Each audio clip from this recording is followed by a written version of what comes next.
Okay, let's get going. So welcome PQ Interop. This is call number 20. We've survived 2025. So just a reminder, we're going to take a 2 week hiatus for some holidays, and then we'll be back. I believe it's January 7th, or sorry, January 6th, Tuesday, the first, the 7th, the first Wednesday in the new year. So let's jump in with some reverse alphabetical order client updates. Zeem team, how are things going? And maybe if people could bucket their updates if it makes sense into like anything related to the long living DevNet 1 versus DevNet 2 and future research.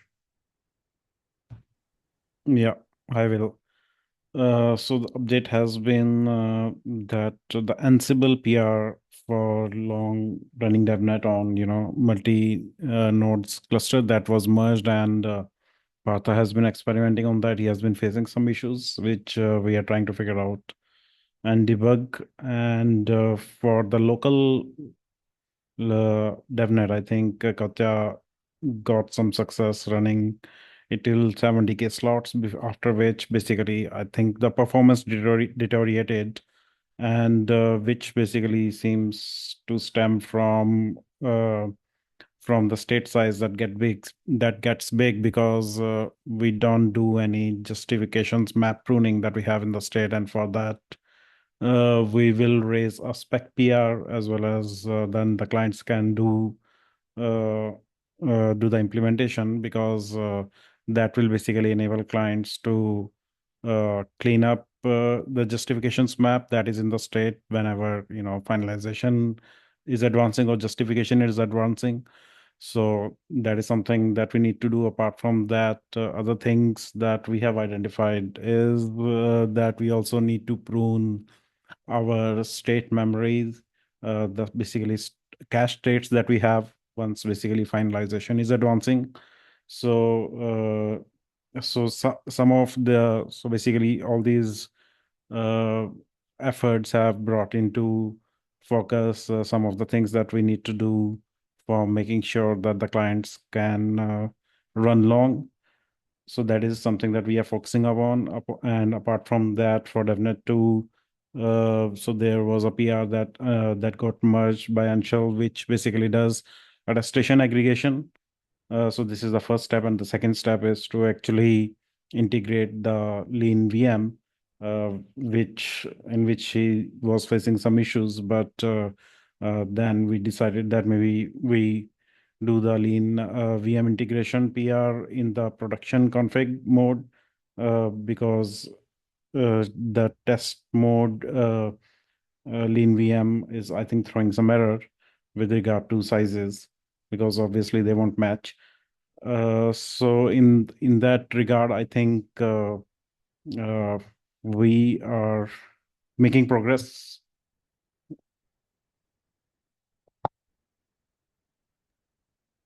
Sounds like thanks a lot, Gajender. Reading team.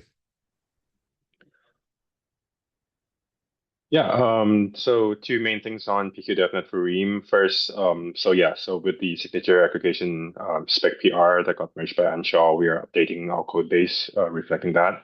We have also just implemented the signature aggregation with the lean multisig DevNet 2 branch. And Sharik did that. I think he's also got some updates for us as well. So I'll pass on to Sharik to give more details. Sweet, sweet. On the long running DevNet side, from what I heard from Katya, she had some feedback for us on how we structure our logs. So we plan to address that. However, I believe from what Katya said, Ream was successfully running even after 17K slots with no issues. So I think we should be good on the long running DevNet side. On the lean VM side, okay, Katya agrees with that. On the lean VM side, we Anshul, I believe, got a PR merged for precursor to signature aggregation that we have now updated our code base to. Uh, and the on the and I want to appreciate Emil for his work on the DevNet 2 branch. Integrating that into the Ream code base was seamless. So what I got going was generating some lean six signatures. I was only generating like 5, 7 signatures. So generating some lean six signatures, aggregating them, verifying them, and all of that worked seamlessly. Uh, so I think for DevNet 2, we should be able to go ahead and take the DevNet 2 branch and do a DevNet with that, if everyone is on the same page on that one. Uh, just a tiny nitpick, and I may make a PR for this.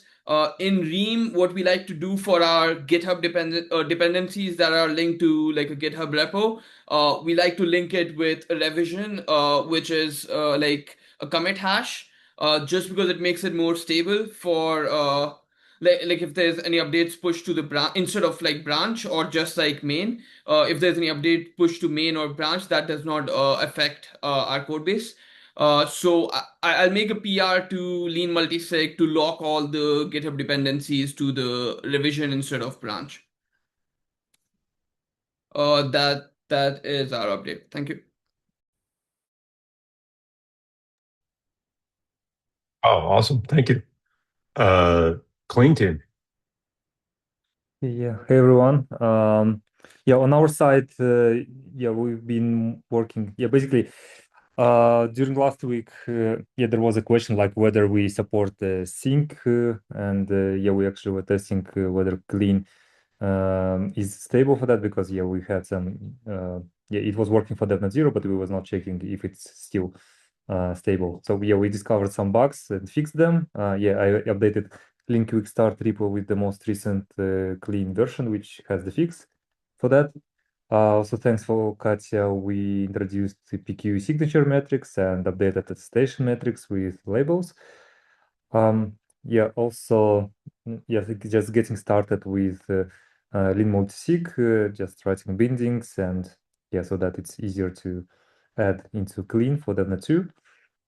Also did some just analysis for the DevNet 1 for the networking, just make sure, yeah, just run some simulations for under shadow, checking like yeah, performance for the attestation and block propagation there. Yeah, if time permits and people curious, yeah, I can talk a bit more about that later. Yeah, I think that's all from our side. Thanks. Thanks, Camille. Yeah, let's come back to the analysis once we get through the remainder of the updates and spec talk. Lantern. Yep. Hi, everyone. So basically, last week, I discovered a bug. Basically, if there was a peer disconnection, like if Lantern was connected to peers and if one of the peers disconnect, basically it would repeatedly try to send gossip messages to that disconnected peer. So I've implemented fixes for it, and that issue is not happening in my local testing. And this week, basically made improvements to the libp2p library to basically reduce the CPU usage. So the Zeem team reported that the CPU usage was extremely high for Lantern, but I've implemented a fix for it and updated Docker image. So the CPU usage should be minimal now. And as well as updated the Docker image today to add date in the logging. So it's easier to track logs. And for DevNet 2, I know that the peer got merged, signature aggregation, and I'll be looking into implementing that in Lantern next. Yep, that's my update. Thanks, Mahir. Is anyone from Lighthouse on the call?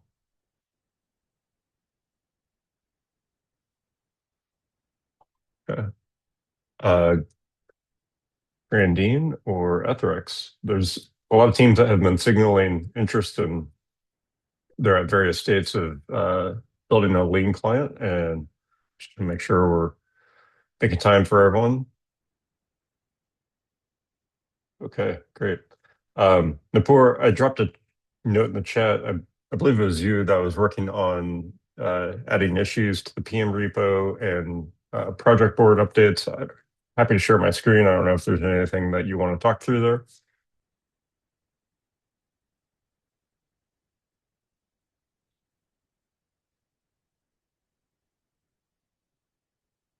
Me? I think you meant Mercy. Oh, maybe. I forget who I was communicating with in GitHub. It was me with. Partha. Sorry, Yeah. there we go. Partha. So yeah, I've been raising those issues which were we discovered in the long-running DevNet on the PM repo. I've reached out to teams as well, both Mihir and Kamil. Nothing else to add there at the moment, but I just had a generic question. So the issues that we identify in DevNet, long-running DevNet 1, are we looking to address them as a part of the same DevNet, or do we add these to test in DevNet 2?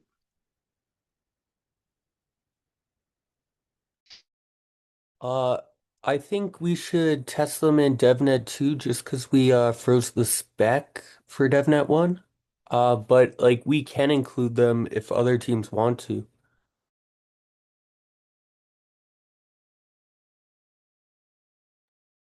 I'm okay with either of these, but I just need everyone to be on the same page here. So Gajender, Kamer, and Mihir, if you have anything to add.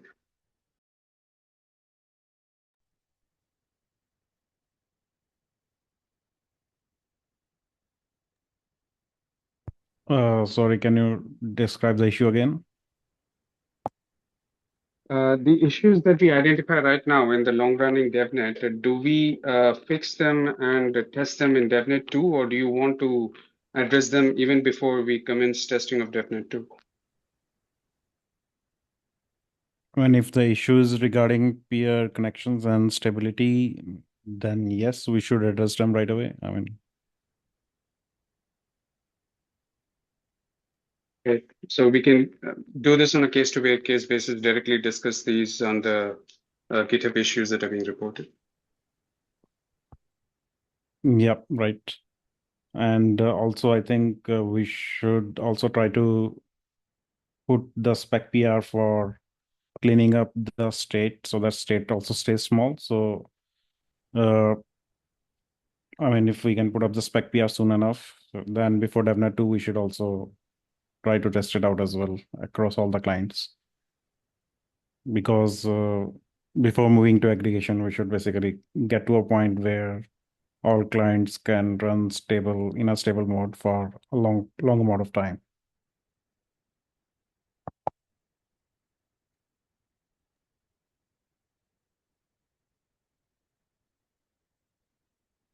Excellent.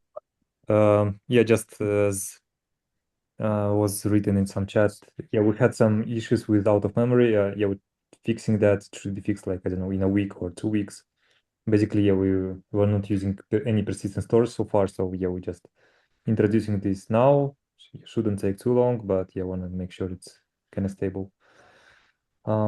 This should fix out of memory issue that we had.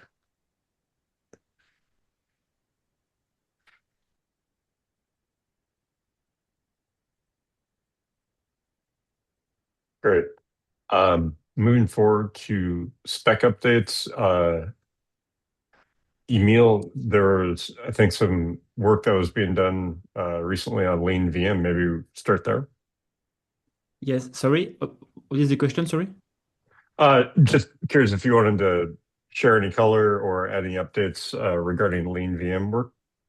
I'm currently trying to make this LeanVM simple branch as simple as possible to be able to have real end-to-end recursion. And about this DevNet 2 branch, I have a question about this test config in the spec. Because currently this test config, if I understand correctly, is useful for the Python spec because of the slow GitHub CI, but it's not implemented in the Leansig repository in order to keep it only with safe, like secure instances. But because of the Link multisig uses the Leansig repository, like imports it and use the Leansig repository for tests, it's not like my question is the following: is it really important to have this test config in lean multisig, given the fact that it's not in lean sig.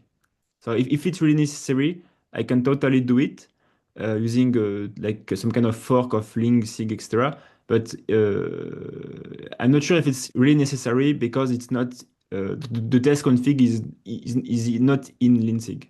If that makes sense. Yeah, that makes sense.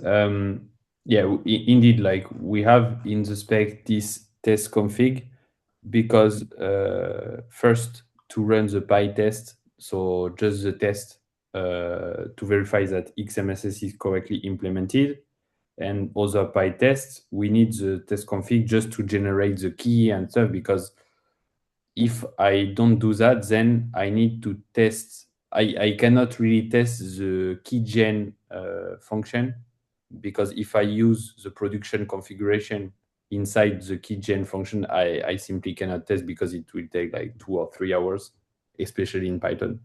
So I need that to test and also both to test locally and also to test in the CI to generate test vectors. For example, when we set up some validators, we create some keys at the beginning.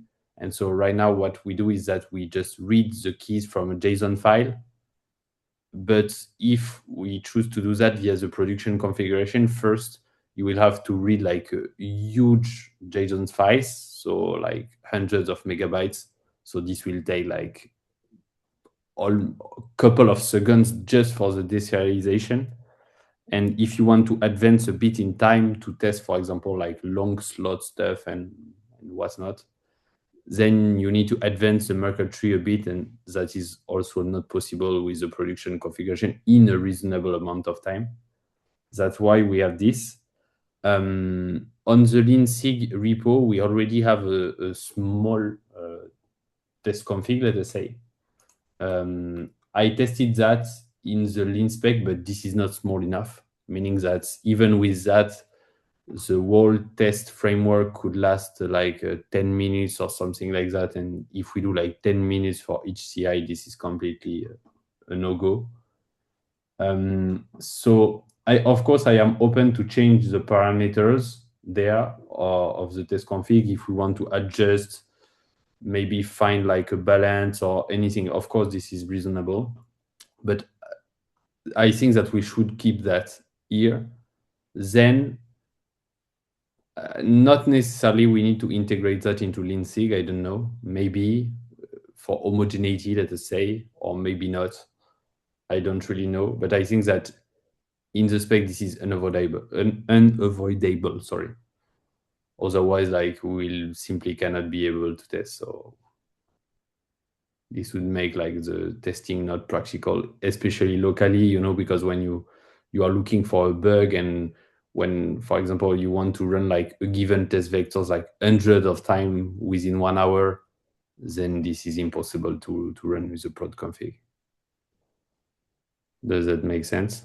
Yeah, that makes perfectly sense. So the question is, even though we need this test config in the spec, do we also need it in lean multisig, given the fact that it's currently not in lean sig?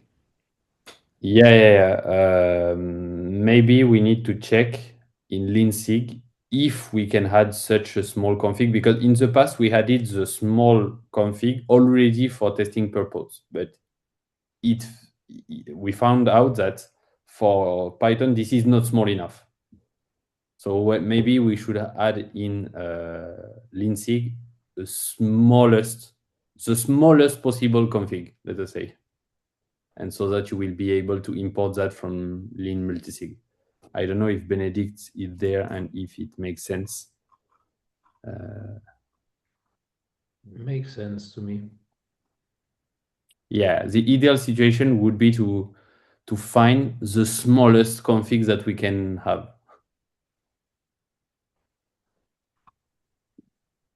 I mean, from my perspective, the only whatever solution we find is fine. The only thing we need to make sure is that in the end, everyone knows and it's clearly documented that this stuff is just for testing and not the production thing. Yep. Yeah, definitely. Yeah. Yeah.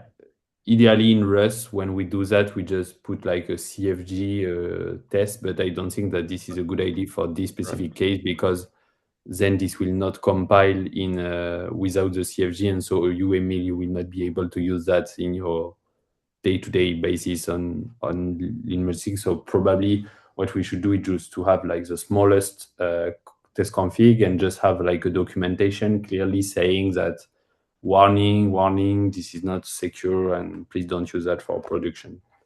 Yep. Makes sense to me. Just to add to it, I mean, even though we are trying to solve the problem for CI, but I think eventually we will need production-based test vectors, because all the clients should also, have the test or the spec test based upon production config. So at some point we might just need to pre-gen something and do test vectors based on that. I have just linked a PR in the chat who is currently working on this. He already has set up like another repo, because if we put like the keys of the production config in the lean spec repo, then even the repo will be big, and so you will have problem to clone on your computer and stuff. So he just delegated this into like a separate repo where you have two folders that is under the lean Ethereum configuration. So you have two folders. You have one folder for the test config and one folder for the production config. And so you are able to have like JSON file for both of them, and with a simple flag in the test CLI stuff that you want to run, you can just specify prod or test config. So in the CI, basically, it will be test config. But if you want locally or via any platform, you can just run that on prod config. So it will be much slower, because you will have to go to the prod scheme in the other repo, deserialize the very, very big JSONs, and run all of your tests. But this is possible if you want. Yeah, I think this approach makes sense. Yeah. The PR will be merged very, very soon. Like we found out the latest detail, and then we will merge. I'm curious, Thomas. Even if like with an activation lifetime of 2 or 4, so only 2 or 4 one-time signatures, even if in this seemingly simple situation, the secure instance of XMSS is still too slow on Python, correct?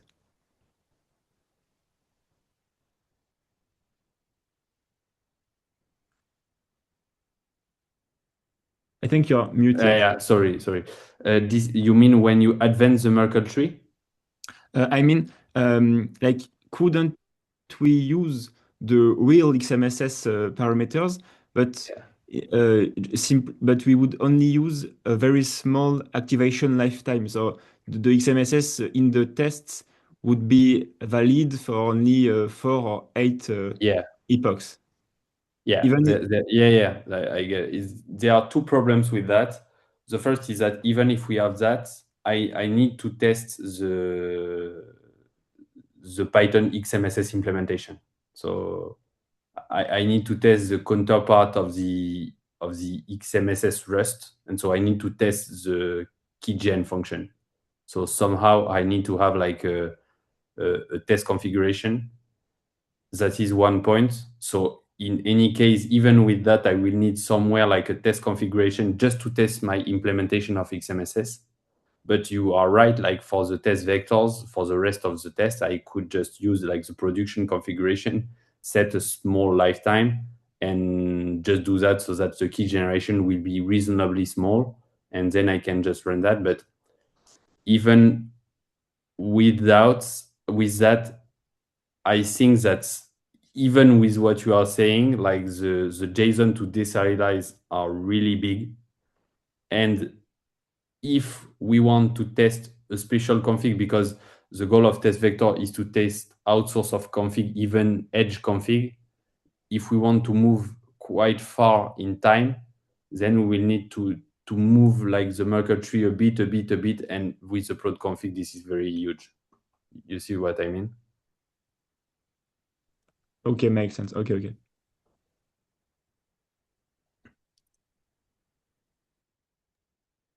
But I agree that we should find the best solution to consider both of the config, knowing that the test config is only for tests and the prod config is the one we should use. I found that this problem at day one when I tried to implement that, I just found that the prod config will not be practical, but yeah, we have to find the right balance, I think. And I think that I discussed that also with Felipe because I had this problem in mind. And so I was curious about the choice that were made for the other spec. We found out that for the consensus spec right now, they already have like a minimal and mainnet configurations, probably not for the signature sake, but for other stuff. So we already have experience with that. And after discussion, we found out that the proposition of O was pretty good with like environment variables that you can just set to prod or test to switch between the prod and test config so that you have this possibility even if you want to just run the prod config. Yeah. I think how we did it is we made all the internal functions work with like any generalized XMS signature type from LeanSig. And then we used feature flags to switch which signature scheme we are using on a higher level. I'm going to link a PR where we did that.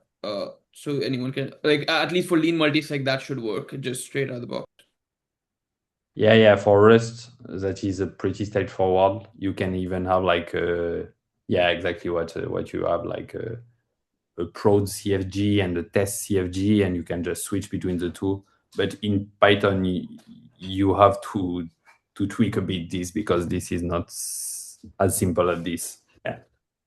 But yeah. Your solution is good. Yeah, you have a CFG test, a CFG prod, and then you just switch.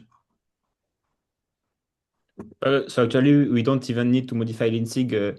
Like I could hard code the variables, like the number of the target sum, etc., in Lean multisig. It's quite ugly, but it would work, I guess. Yeah. We can discuss as I think if we want to modify Linsig or not. Yeah. And even like to be honest, like the parameters that I chose for the testing config, I am not sure that they are the best ones. I just chose them for the CI to be okay, and I tested different configurations. This one seemed to be okay, but maybe we could find better parameters, like a better compromise or anything. Okay. Thanks.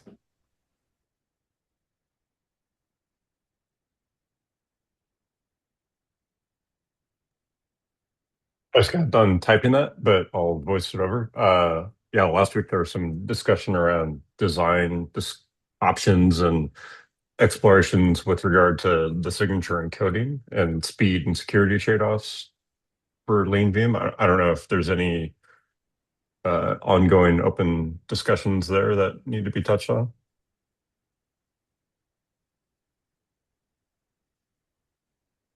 I think that we merged, correct me if I am wrong, Emil, but I think that we merged a PR yesterday on LeanSig to make something public for you to be able to access them from Lean multisig so that you will be able to work directly with the LeanSig repo, correct? Yeah, it worked very nice.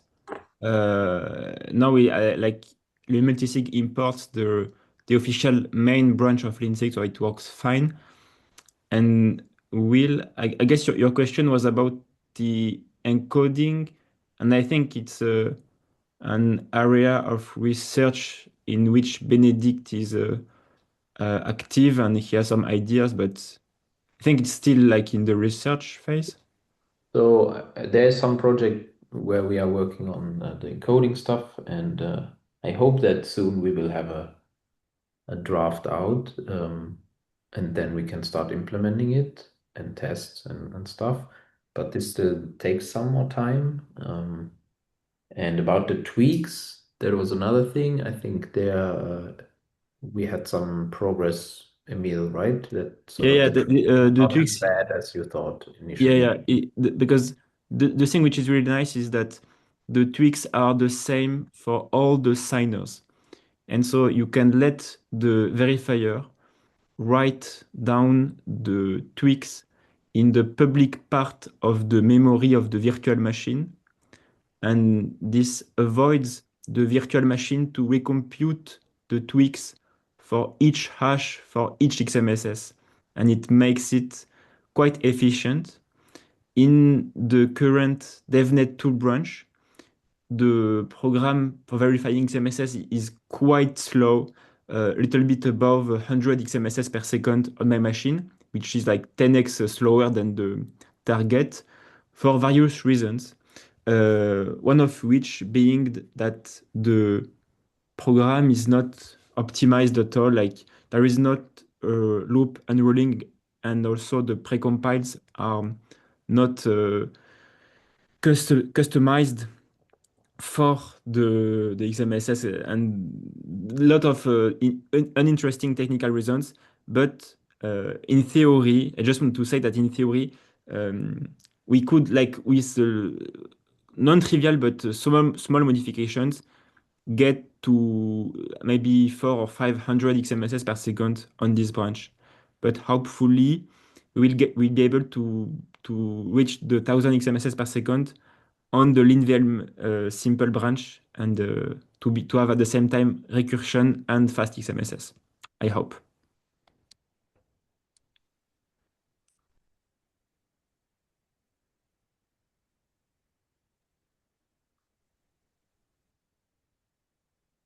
Excellent. Thank you.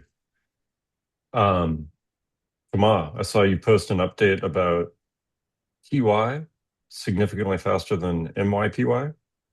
Yeah, we updated this. This is a type checker made in Rust. So we wanted to do that with Felipe since the beginning. So I just took a bit of time this beginning of the week to just switch that, so that now both locally and on the CI, when you just check the types, this is much faster.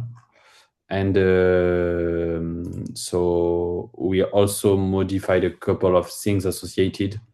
So now things are a little bit cleaner. So this is good. We removed a bunch of useless functions, about a bunch of casting stuff, and a bunch of other stuff. So now the code is a bit simpler, but not that much, but a bit simpler.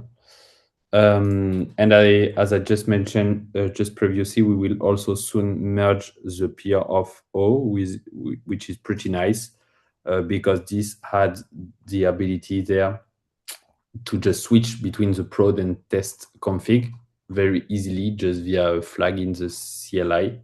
This is currently under review, but very last few comments, and we will merge that very soon. That is basically it on spec updates. I spent a bit of time this weekend and beginning of the week to simplify a bit the XMSS in the XMSS specification. When I have done that, I have done a bunch of useless stuff, let us say. So I simplified again, and I think I can again simplify a bit more. So when I have time, I'm trying to simplify this. And also we had a PR. We had some PRs in preparation for the integration of the aggregation, signature aggregation. So we merged the PR beginning of the week about this. And I think other one are in preparation by the Zim folks, if I am correct. So yeah, that is basically it on spec update. So as always, don't hesitate to open issues, PR, or concerns, question in the chat or directly on GitHub. I am always very interested by the feedback, stuff that are not clear or anything. So yeah.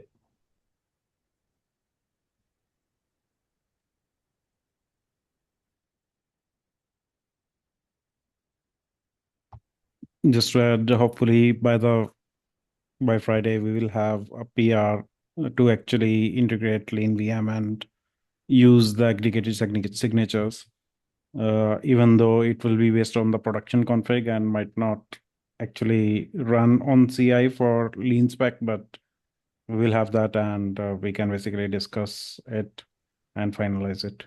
I For will This try clients is to I will try to do the test config as soon as possible. This is based on bindings, right, Gajinder? Yeah, I think this is based on binding.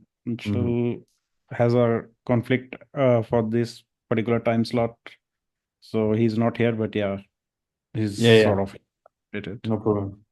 Yeah, as I mentioned, like previous meetings before, yeah, of course, if this can unlock like test nets or stuff very soon, DevNet, sorry, I am really like supportive of adding the binding stuff and all this. Of course, there is no problem, but really in the long term, we should take care of the fact that somehow like the lean VM will have to be spec'd into Python. This will help us in a lot of fashion, like maybe being able to do fuzzing between the Rust and the Python implementation, cross-testing, having lean VM as an educational tool in Python, a simplified version of lean VM, something that the community can read, and all of this. So we will have to spec that. As I just mentioned a bunch of talk before, this is not the right moment because the LinVM evolves a lot, and so if I try to code that in Python right now, I will probably have to redo everything in 2 months. So this is not the right moment. So bindings are probably the good solution, but we should have in mind that this is not the final solution. Yeah, I totally agree. But that's exactly the purpose of the branch LeanVM simple. Honestly, it begins to be like really simple. Like the VM is basically you have one weir commitment, you check 3 or 4 errors, one logup star, one batch weir openings, and that's it. So honestly, uh, I think we are close to a state where the spec could be written in Python and it wouldn't be that long. So I'm quite optimistic on this topic. Yeah. Very good. Yeah, The sounds hard amazing. part, sorry, the hard part will be to make it at the same time fast and simple, but I will try. Yeah, amazing work. I mean, so I think the timelines that we are looking for DevNet 2 is maybe in the first week of the new year, or when are the clients sort of comfortable, because I think by end of this week we will have at least a spec which might not get merged to the lean spec, but we'll have a PR that basically tells all the clients what to do, and we can implement that in the coming week or so if the client teams are still not going on full holiday mode, and maybe on the first week or the second week we can aim for a devnet to interop, even while we will keep doing our long running devnet efforts in parallel.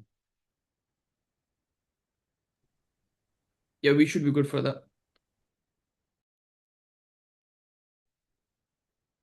Yeah, I will be there also like most of the old days, so no problem to review, merge, or anything about the spec.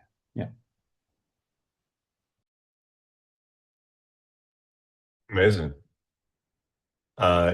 Any remaining spec conversations?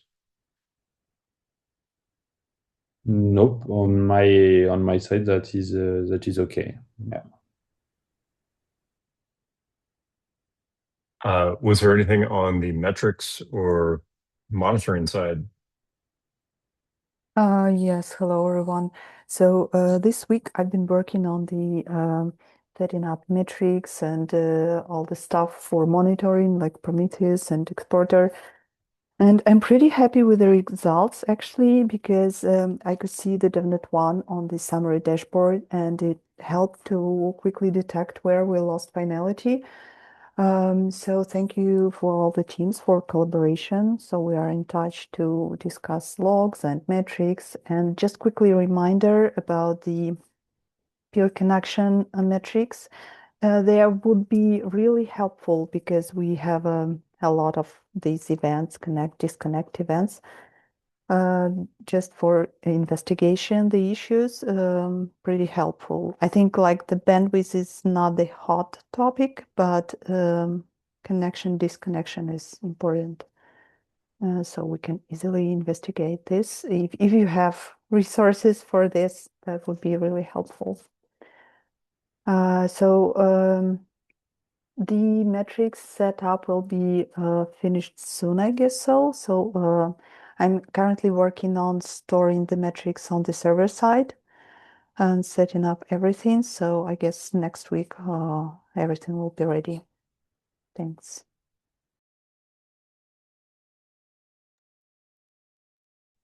Great. Thank you, Katya. On a related note, Camille, did you want to speak about the attestation analysis report? Yeah, thanks. So yeah, I'll try to be quick. Let me yeah, so yeah, we just were curious, like, what are the limits of the current DevNet, and in future we plan to move from like putting yeah, all at stations, well, just using aggregations to kind of have smaller blocks and everything like that. So just to set up some kind of baselines, so what we can expect in future and what are the limits. So we did some simulations using Shadow. Yeah, we a little bit updated clean so that it works under Shadow, so that it actually doesn't use XMSS signatures because they are so a bit time consuming and they are not really affect the networking part. Took the real kind of bandwidth and latencies from RIPE Atlas database. So yeah, the latency and bandwidth histograms here could be also observed here. We just checked like 4 types of network, like 64 nodes, 128 nodes, 256, and also 256 with 2x bandwidth. But yeah, the main thing that we observed is like when we have small networks like 64 nodes, yeah, everything is great. So at stations, yeah, the way we measure that is just we took some slot 10, and took some random attestation and check how fast it actually propagates for the network. So here we see like when we have 64 nodes, everything is fine. Like it propagates, yeah, approximately within like 100 milliseconds. And when we increase the network to 128 nodes, yeah, it's around 200 milliseconds. But when it goes to 256 nodes, yeah, it actually gets really slow because I suspect that the reason is that the network grows, like we have more attestations, so the network is congested, and yeah, the propagation for attestation is getting slower. So even when we increase the bandwidth twice, it's still quite quite slow. So basically, single attestation propagates. It could take almost like the entire slot time to propagate a single attestation. And we actually observed that the finality is getting kind of stalled after some time in such networks. So yeah. And yeah, we did the same analysis for the block propagation. So here again, like everything is fine when we have small networks, because just when for 64 nodes, like propagation of block happens within approximately 100 milliseconds for the 90% of the nodes.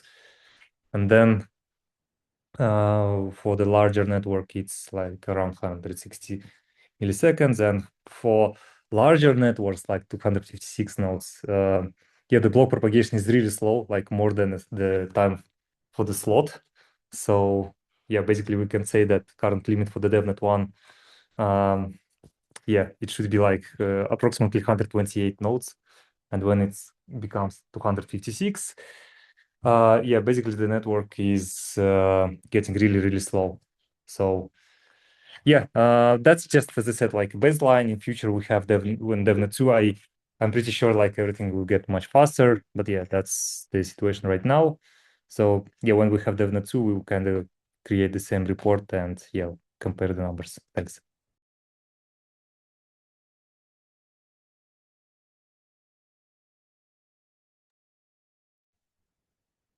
Thanks, Camille. And that's using the current lean sig spec? Yeah, it's basically we took the DevNet 1 version of Clean, which is like compatible with all the clients and compliant with the spec, and yeah, ran the simulations using that version of Clean.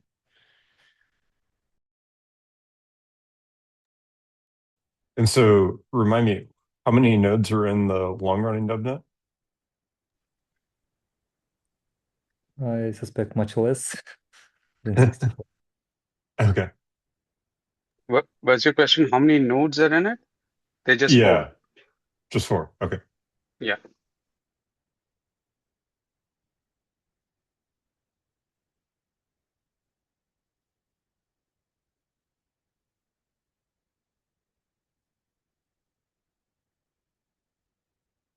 Great. Yeah, it's going to be really interesting to watch those.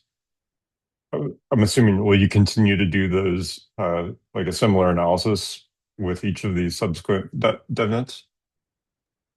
Yeah, certainly. Like when we introduce aggregations, we can do this. When we maybe introduce something like, I don't know, Razor-coded UDP-based propagation for the aggregations, which we discussed in Cambridge. Yeah, so we can measure all the benefits that we gain with all of this, yeah, on different scale of the network.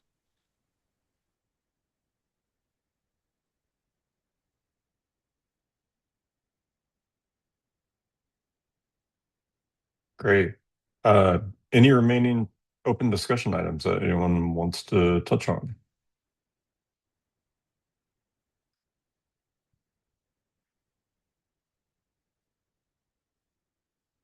So it sounds like we're taking time off, but folks will be around reviewing PRs. The goal is to do what needs to be done to ship DevNet 2, hopefully the first week in January. And Kasia. Yeah, we'll just wanted to ask, do we have a holiday schedule? Like what calls are we missing and whatnot? Yeah, I dropped a note in the Telegram. It's just the next 2 calls will be off, and then we come back and pick back up January 7th, that Wednesday.